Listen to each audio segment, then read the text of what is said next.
ලකයගෙන අපි අවුරුදු 12කට ආණ්ඩුව වැටෙන්න දෙන්නේ අවුරුදු 20ක් යනකම් මේ මාලිමා ආණ්ඩුව තමයි ඉන්නේ. මම ජනාධිපතිතුමා වෙන්නේ අනුර කුමාර සේනාරත්න දැන් 1974 ඉපදිච්ච එතුමා. ඉතින් අනාගතව අවුරුදු 20ක් කියන්නේ එතුමාට ගණන් හදලා බැලුවොත් ඉතින් අවුරුදු 71ක් විතර.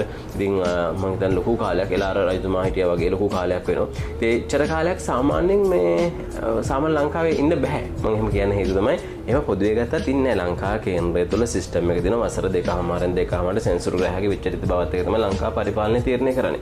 සරලම සහ ඍජුම කාරණේ. ඊට පස්සේ අනිත් පැත්තෙන් රාහුගේ කියන කන්සෙප්ට් එක අනිත් පැත්තෙන් රාජ්‍යකාරකම් රවි සහ ගුරුගේ සහ බුධගේ තියෙන බලපෑම අනුව. ඉතින් මේ අනුව නිර්මාණය කළත් කොතනකදීවත් මෙතුමාට මේ පළමු වසර පහ පමණයි. ඉතින් පස්සේ ආපහු කවදාකවත් මේ කියන නැවත වසර 28ක් යනකම් කිසි කලක කිසි දිනක මේ කියන JVP කියන හෝ NNP කියන පාක්ෂිකයා හෝ කණ්ඩායම් නැවත නිර්මාණයක් ලංකාවේ නැත.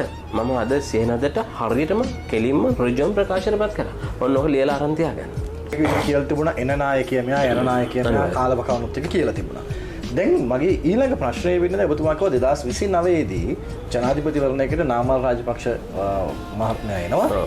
එතුමා ජනාධිපතිවරයා බවට පත් වෙනවා.